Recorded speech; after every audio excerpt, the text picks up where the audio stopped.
back to Bando's Breakdowns. It's yours truly, Zain Bando, back with episode 3. That's right, episode 3 of Bando's Breakdowns, courtesy of Empty the Bench Podcast Network and brought to you by Playback. Thank you very much for joining me. We have a packed extra that should be between about 30 and 45 minutes of goodness. But before we get into that, just wanted to run through a few quick news and notes. First, you can follow the Empty the Bench Podcast Network everywhere across social media at ETB Network. Be sure to like, follow, and subscribe on YouTube at youtube.com/ETB Network as we are slowly but surely approaching 1,000 subscribers. So if you like the content that you hear this afternoon or really at any point in the show's history or in any other show that takes place on the network, be sure to like, subscribe, and hit the notification bell so you don't miss anything. You can also check out our website, etbpodcast.com, where we're putting out multiple blogs, multiple times a week about all different kinds of sports, including the NFL, NBA, and so much more. So stay tuned for more content on the way as we are in the thick of the NBA and NHL postseason. And of course, you can listen to this show, Bando's Breakdowns, wherever you get your podcast. And for those of you who are listening on the audio-only platforms, be sure to come back to the YouTube home and do the same. We greatly appreciate you supporting the show in any way that you can. Again, my name is Zain Bando. I'm a sports journalist and an ETB Network co-host. You'll see me on this show. You'll see me on various playback streams. You'll see me on the MMA Outsiders, which airs every Tuesday. It's 7 Eastern, 4 Pacific with my co-host Tom Elmano. And of course, you'll also see me during the NFL season on Football Friday, where he pick every single NFL game against the spread. I mean, he just saying Football Friday gets me even more excited for the 2024-25 season. Thank you very much for tuning into the show. And again, as I just alluded to a minute ago, this show is presented by a Playback. So here's a little bit of a flavor of what Playback is. All right, presented by Playback. Watching sports is more fun with others, but we spend too much of our time watching alone. Playback is a virtual space where communities can stream. Excuse me. Playback is a virtual space where communities can stream live sports together with everybody perfectly synced up. Creators can hop on stage, deliver their own play-by-play analysis and commentary, and invite viewers up for Q&A. Playback makes watching sports fully interactive and a social experience. From playing fantasy sports, repping your favorite players and teams, and watching with the commentators and communities that you care about. Win or lose, sports are best enjoyed together. And of course, as we all know, the Playback streams have been ramping up with the NBA playoffs. So be sure to go to playback.tv/ETB Network to find out about all of our live streams. Our full schedule will be there and so much more. It is free. You can sign up for an account today. It is free again. Playback.tv/ETB Network. If you want to watch free NBA postseason basketball, you have come to the right place. Nevertheless, though, this should be a very exciting episode of this show. And as you guys know by now, this is 30 minutes of me. If you like the content that I produce for all of the different websites that I produce content for, from a journalism sense, if you like all of the podcast work that I do, if you just like hearing me talk, this is the show for you. So we're gonna get right into it. We have a lot to get to in this episode, and you guys know the drill by now. We're gonna have Zain's overview. We're gonna have Zain's Zinger. We're gonna have Zain's Lookahead, and of course, we're gonna have Zain's errors as well. So we have a lot to get to, obviously, in his overview segment, and it should be pretty exciting. So let's get started. So getting into this here, we have about, I'd say, a week or so before the NFL schedule officially gets released, and this is an exciting time because as the days continue to get a little bit longer, it also means that we're getting much closer to the NFL season starting. So this is one of my favorite times of the year. All 200 and whatever is 276 games get released to the public across NFL Network, ESPN, and a couple of other platforms. And this is more so just a general sense of what I think the NFL schedule release is going to look like. So, as we know, the Kansas City Chiefs are the defending Super Bowl champions, of course. They obviously knocked off the San Francisco 49ers to go back to back, first time since the Patriots did so in the mid 2000s. And now everyone is going to be curious as to who they will host in the first game of the NFL season. We know it's going to be on a Thursday night. We know it's going to be in the first full week of September. But what we don't know is we don't know who it's going to be against. Well, here's a little fun fact. From what I recall, I saw a video across social media. I think it was maybe a week or so ago, and it was regarding teams that had won the Super Bowl who play against divisional opponents. And I think it was like in the last 25-ish years, there were 23 years or somewhere around that ballpark of week one openers where the Super Bowl champion did not play a divisional opponent. So I think this trend is going to continue here. I think the biggest matchup that the NFL could do, the most exciting matchup that the NFL could do for the first week of the season, you could bookmark this, you could earmark this, you could write it down. May 8th is the date that this is going to be releasing. I'm going to predict that the Kansas City Chiefs will host the Houston Texans in the first game of the season. Let's think about it. The Houston Texans are probably the most exciting the most exciting wild card team that made the playoffs a year ago. They have so many weapons now on the offensive side of the ball. You got CJ Stroud coming back for year two. You got a defense that was pretty solid all year long and wreaked havoc against Cleveland in the first round. This is a very exciting team, and it's a team that, in a very competitive AFC South is going to make some noise. Both as a division title contender and as a wild card contender. And I think that they have one of those offenses that's a shootout style offense that could hang with the team, the Kansas City, a team that, just has weapons everywhere, who had a great draft, who obviously has the best tight end in the league.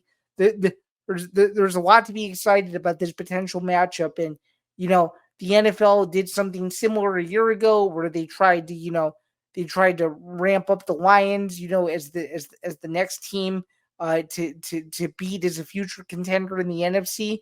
We obviously saw what happened there with the Lions upsetting the Chiefs and of course having a good enough season to go all the way to the NFC Championship before losing to San Francisco. Although Houston did lose to Baltimore in the divisional round, I think there's a lot of upside there, and I just think this is one of those matchups that's enticing. It'll get ratings. Houston has not been in this position for quite a number of years, and they finally have a quarterback that they feel that they can build around. And I just think this Kansas City team is a juggernaut, and they want to be tested. And the fact of the matter is, the Raiders, the Chargers, and Broncos, despite the Chargers now having Jim Harbaugh as their head coach, those are not opponents to test yourself against in week one. Maybe in week 3 or week 4 to start the year, but in week one, my prediction at the very least, if it's not Houston, that the Chiefs will not begin the season with a divisional opponent. I think there's going to be some interesting mixes and matches in terms of the schedule. Seen a couple different Bears projections, which I think are quite interesting. There's the possibility that if the NFL plays their cards right, the Bears are playing or set to play the Patriots in Chicago this year. Obviously, Drake May was drafted by New England. Obviously, of course, in the first 10 picks of the draft, as we know, and then of course Caleb Williams in number 1 overall. So you could very well see Williams versus May be a national TV type of game. There are other games too that I think the NFL is going to earmark as some important ones to look out for. But be sure to tune into the NFL schedule release. It'll more than likely be and likely be around next Thursday next Thursday or so. It could get revealed. It could get revealed even earlier than that. In fact, let me just make sure that this okay. Let's see. Let me just make sure. Yeah. So there's obviously trackers out right now. out right now, according to several outlets, but according to NBC Sports, within the last day or so, expect the NFL schedule release to be around sometime next week, as I just alluded to, probably sometime around next Thursday. So that's a little bit of a flavor of what you might expect from the NFL schedule release. And for those of you who don't fully know about how the NFL schedule release works or any of that sort of stuff, there's a great documentary that NFL Films did. It's about 45 minutes that explains the whole thing, but just expect, in a nutshell, Kansas City's going to be playing someone good in the first game of the year, and it's definitely not going to be a divisional opponent. Let's just get that out of the way. We're going to move on and now to the NBA media rights. This is obviously a huge story. What the heck is the NBA going to do if the NBA is not on TNT? You obviously know the story now is that Amazon Prime is getting getting into the NBA business. And there's a lot of upset people about that. And this is more so just kind of a follow up to a bit of a rant I went on a week ago about just the oversaturation of streaming. Again, whatever the NBA decides to do, no matter if it's TNT, no matter if it's going exclusively streaming, no one's going to be happy. So just again, whatever the NBA decides to do, brace yourselves, because there's going to be a lot of angry people who are solely fans of the RSN version of it. There are going to be people that love the national feed. There are going to be people who will never purchase a cable or satellite subscription and will only stream it. So the fact of the matter is that whatever the NBA decides to do, people are going to be upset, and I think the NBA needs to make a smart play here, or needs to make the right decision, because when you got Charles Barkley going on all these prominent radio shows, including ones like Dan Patrick, for example, and others, and him saying that he doesn't know what his future is going to be, with TNT and whatnot.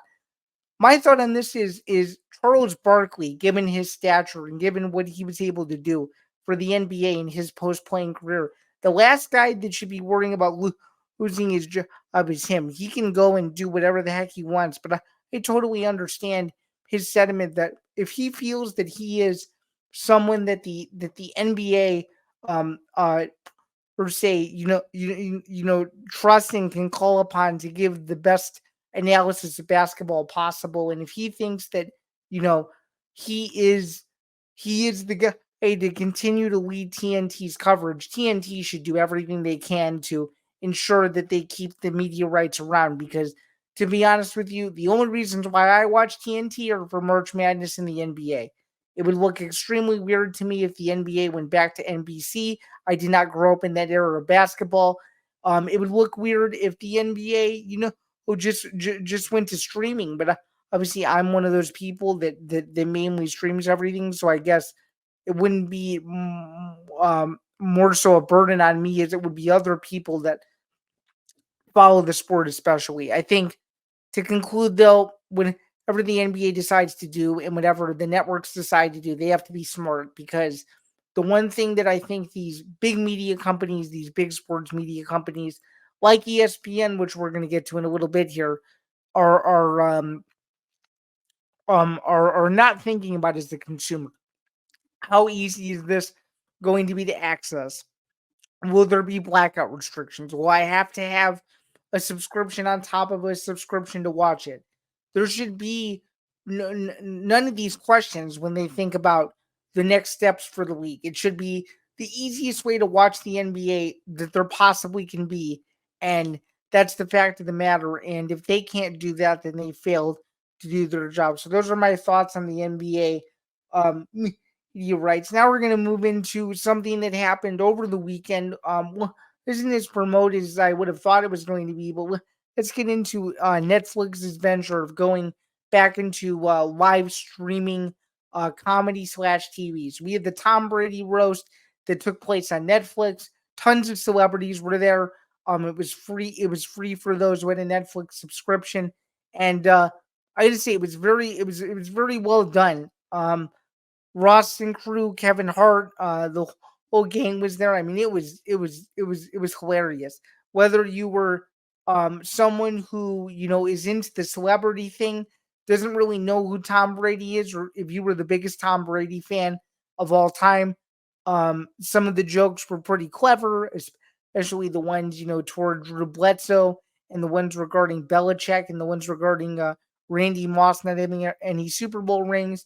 And I think for the people who maybe don't like it, or maybe thought the humor was bad, or maybe there was a line drawn.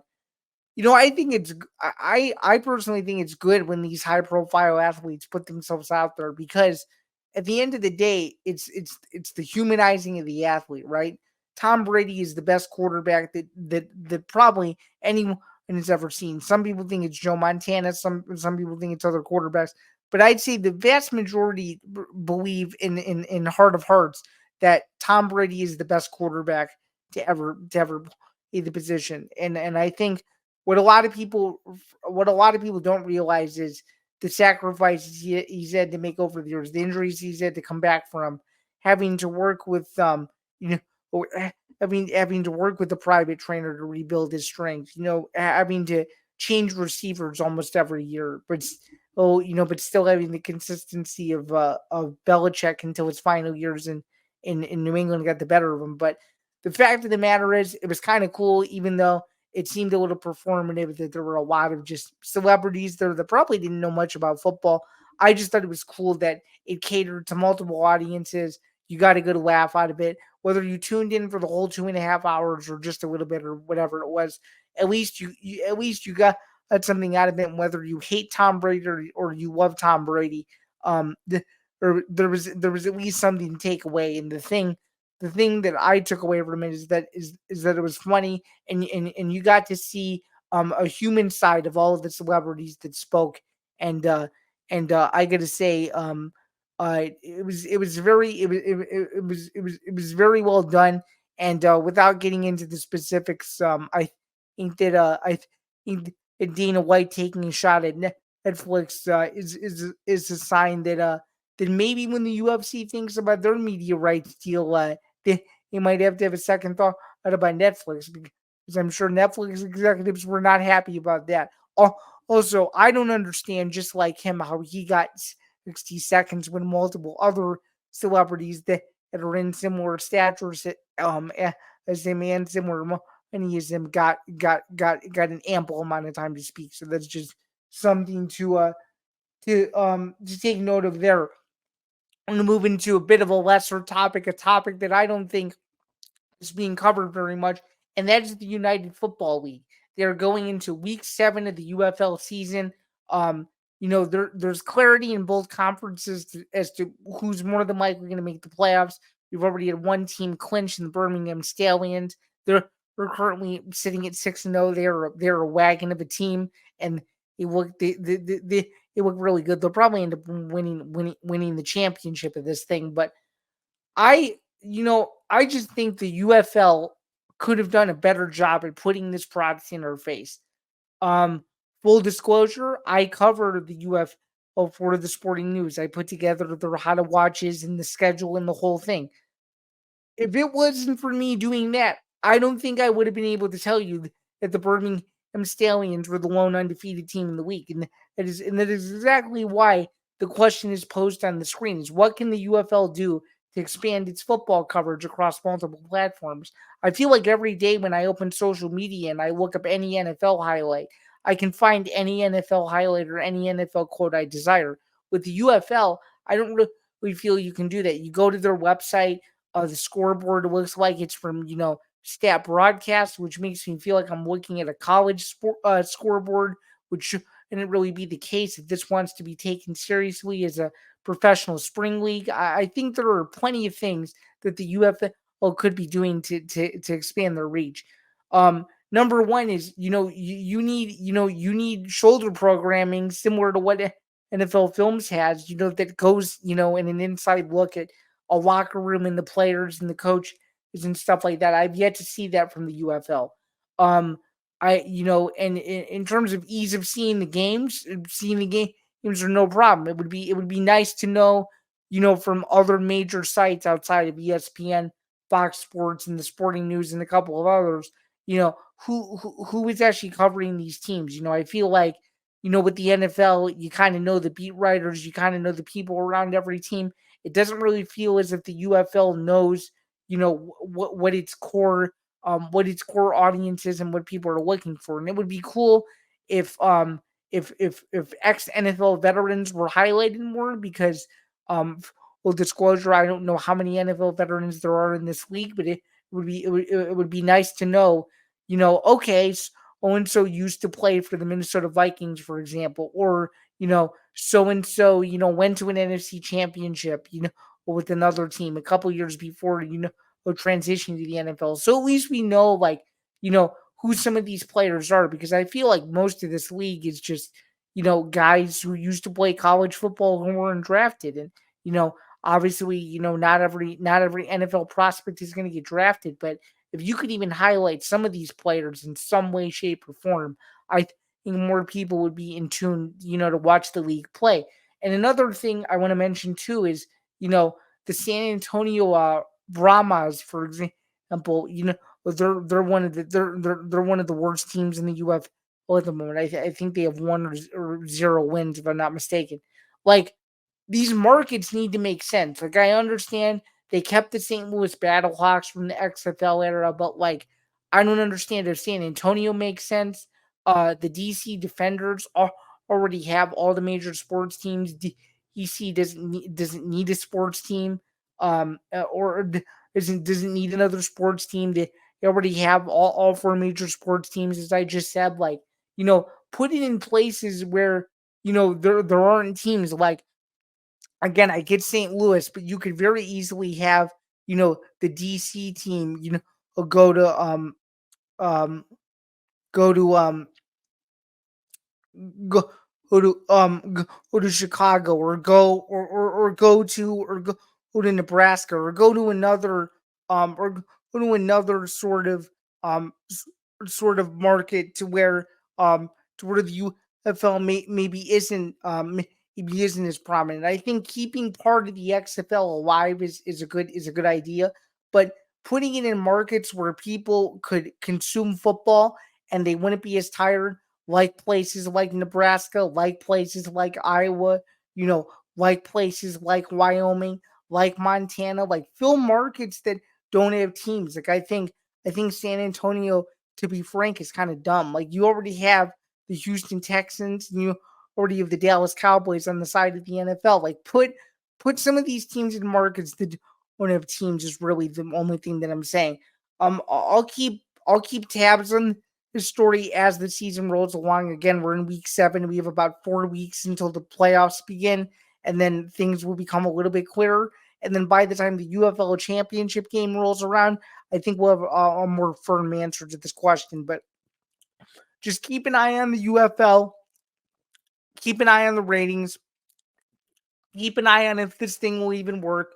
But what I can tell you is the biggest mistake that the UFL is making is putting teams in markets that don't need teams. It's as simple. It's as simple as that. To be quite honest with you, I would rather have another NFL team in Chicago and another team in DC. And that's my bias playing into it a little bit, but you get my point.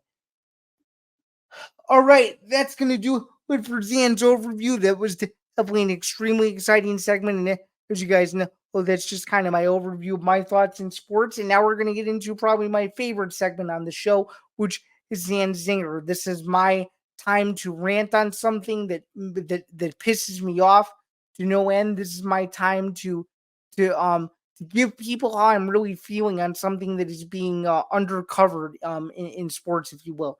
And this week is quite an interesting topic because I did not hear about this until after the fact. So for those of you guys who know, UFC 301 and Canelo versus Munguia took place on Saturday. And according to some very prominent people in the combat sports space, there were two totally different viewing experiences. For those who purchased Canelo versus Munguia from Las Vegas, which, by the way, Canelo won in a 12-round decision. For those who purchased it on ppv.com, which was the only way to purchase the fight without needing a subscription, they had a flawless experience. They got full commentary. They got the full event. They got this is from Jim Lampley and Pugmire. They got a full commentary team. They got Ariel Hawani doing the in-ring interviews. They got everything the boxing production would expect, versus the UFC side, where according to, again, and several prominent MMA media members, the biggest one being Luke Thomas, the pay-per-view was impossible to order. Full disclosure, I did not purchase either one. I was at a bar, so I saw the commercial feed of this event, so I had no issue seeing it. But you mean to tell me that, like, 6 years into this ESPN experiment, that we're still having issues buying the pay-per-view? Really? Like can't ESPN just learn by now that people wanna spend their hard-earned money. They wanna watch whatever they wanna watch, whether it's a fight or another pay-per-view event, and move on with their evening. People do not have time to sit on the phone for an hour and a half, asking why the heck the pay-per-view doesn't work, why they can't see it, why they're being charged 2 to 3 times. It's 2024, with streaming being the present, with streaming being the future, with streaming being whatever. This should already be figured out. People should not be people should not be willed, if you will, or forced to give in to ESPN's demands. And you want to know something interesting? There were several thousand fans too that had the same issue that purchased 301, and one person, which I'll keep anonymous, said that um, the response from ESPN was to was to purchase it the next day. I'm sorry, the next day when the event's over, the event's over, which means spoilers are already out. People are already talking about it. How in the world does that help your business? Because the last time I checked, that it doesn't help your business. In fact, it hurts it. It'll lead people to watch the fights or whatever events they want in ways that they probably shouldn't watch them. So I don't understand. ESPN needs to figure out what they actually need to work on is they need to work on satisfying their customers by giving them the product they paid for. Encourage people.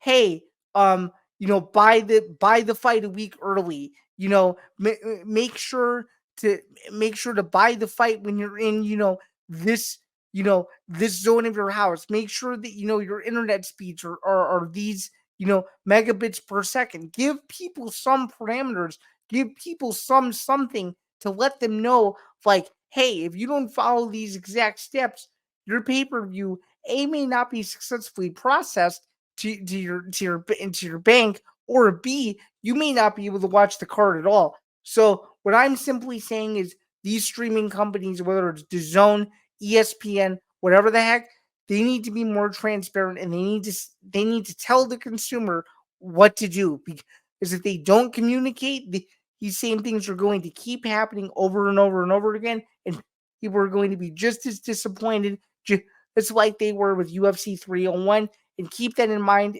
This is on the heels of two major UFC pay-per-views in a row. UFC 302 with Dustin Poirier and Islam Makhachev on June 1st, and of course Conor McGregor versus Michael Chandler on June 29th, which, by the way, that's 3 times that Conor McGregor has competed in the UFC.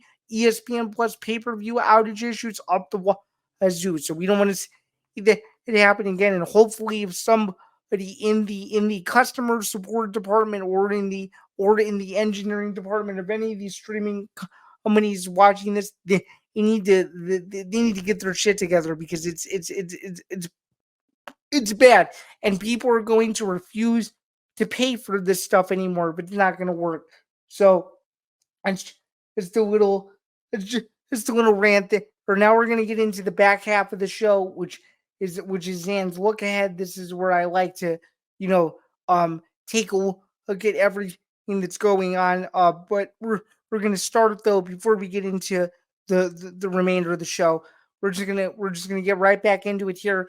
The NBA and NHL playoffs, as you guys know, this Celtics obviously won, and they took care of the Heat, and of course, as you guys know, the Knicks took for the 76ers in 6 games, and then, or excuse me, the Knicks took care of the 76ers in 6 games to advance to the second round when to play Indiana. Game 1 was the other night, which, by the way, New York came away with a 4-point win there, and a very exciting ending.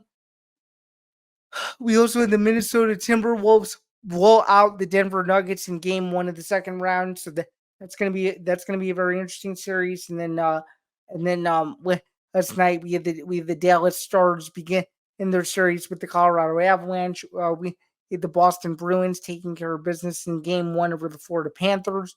And of course we potentially also have the Rangers who could potentially cling to a 2-0 series lead. So it's kind of an interesting overview of the NBA and NHL playoffs. So let's see if the favorites end up winning and going to the conference finals. But so far, it's looking like there's not going to be too much parity in the second round. But you never know. I'm still sticking with well, actually, my prediction of who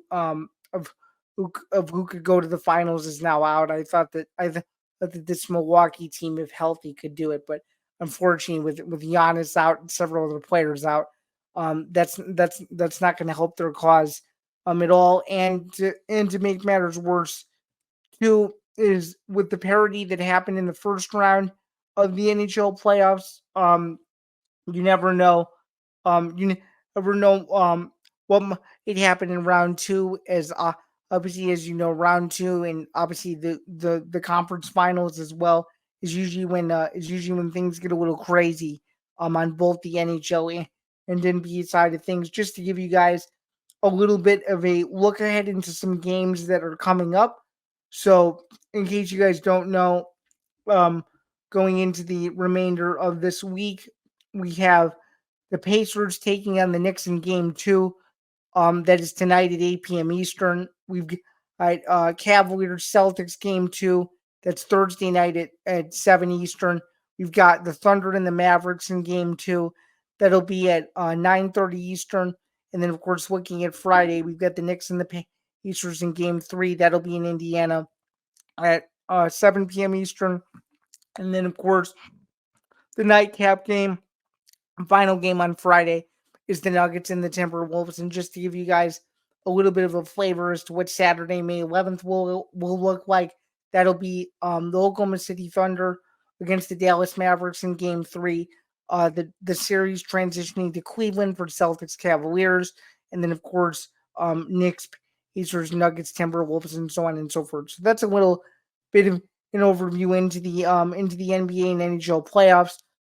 Something that I did just want to mention to be sure to be wary of your provider because the networks are scattered between TNT, ESPN, ABC, and a couple of other places. So be sure that after you watch this, be sure to check all of your guides and be sure to check all of the Google search trends just to make sure that you are accessing the right game at the right channel and at the right time because most of these games are spread between 3 and 4 different time zones. So just be cognizant of that as well.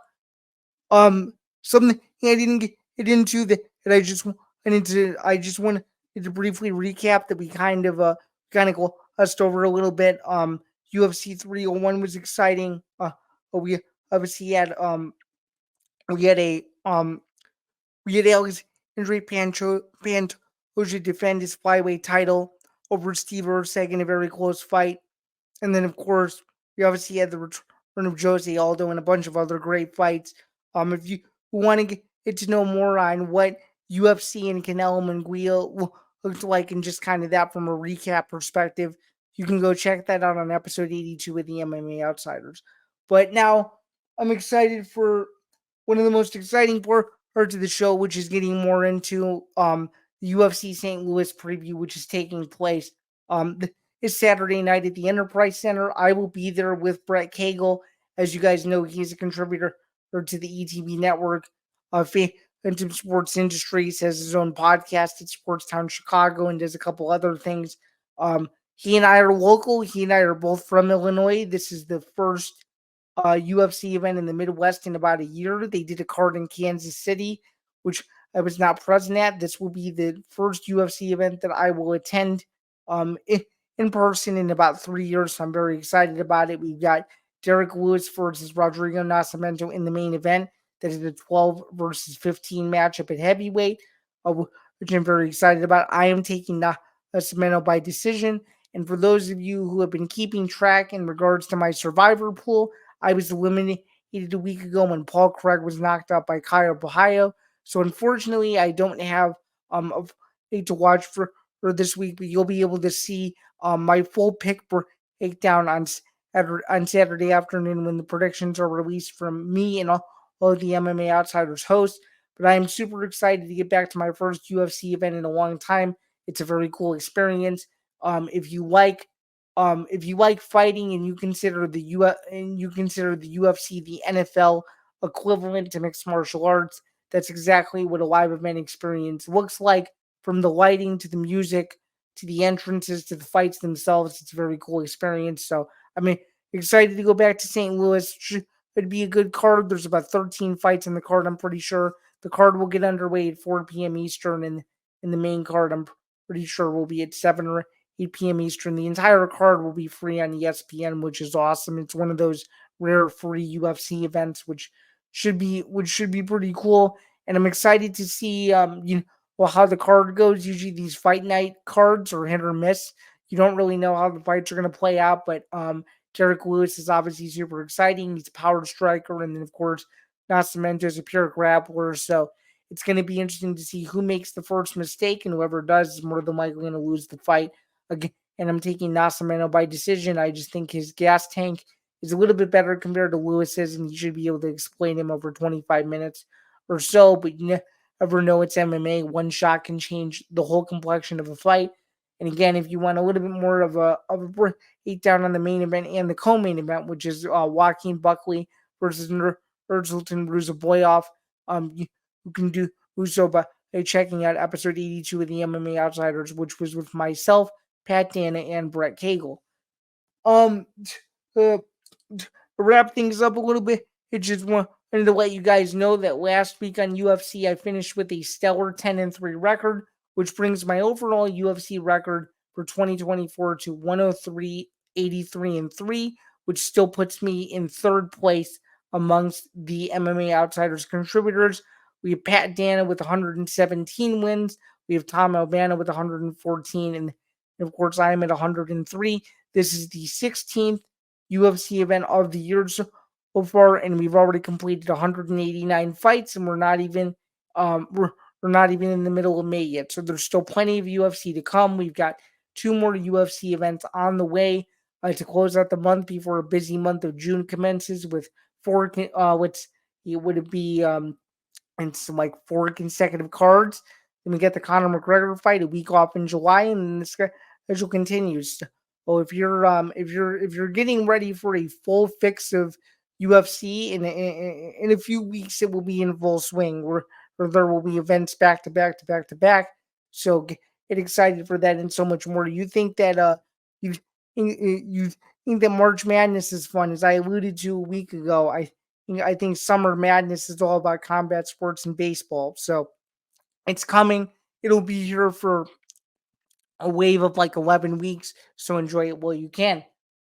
Um, and then just wanted to wrap up by saying thank you for listening to this show. This is obviously a brand new intro for me. This is obviously something I decided to start as a passion project. So thank you again, and for those who always tune in every week and support me and like my content and so much more. And it really means a lot because it takes a while to put all these shows together. And if any of you end up getting a laugh out of this or like what I have to say or can't stand what I have to say, I don't care as long as you have an opinion on it and you want me to keep making more content. I certainly will. Stay tuned again for episode 4, which will air at the same time next week as well. Again, that is 3 p.m. Eastern Noon Pacific. If you're just kind of giving through the final run through, in case you missed it in the intro, be sure to follow the Empty the Bench podcast network at ETB Network across social media. You can find our YouTube home at youtube.com/ETB Network. As well, and as I alluded to earlier, we're very close to approaching 1,000 subscribers. So if you like what you heard today, be sure to like and subscribe, and be sure to follow the show on social media as well. You can follow me at Zambando99 across all social media, and specifically on TikTok at Bando, because simply put, the 99 was already taken. But as you can follow my work there. You can find all my podcast stuff here, or to see the Empty the Bench Podcast Network. And of course, you can find all my other stuff at all my other places, including the sporting news, MMA knockout, and so much more. So again, I'm in Bando. Thank you again for tuning in to another episode of Bando's Breakdown. This was definitely a fun show. I will look forward to doing more in the weeks and months ahead. And I hope to see you guys later and have a wonderful rest of your week. See you guys soon.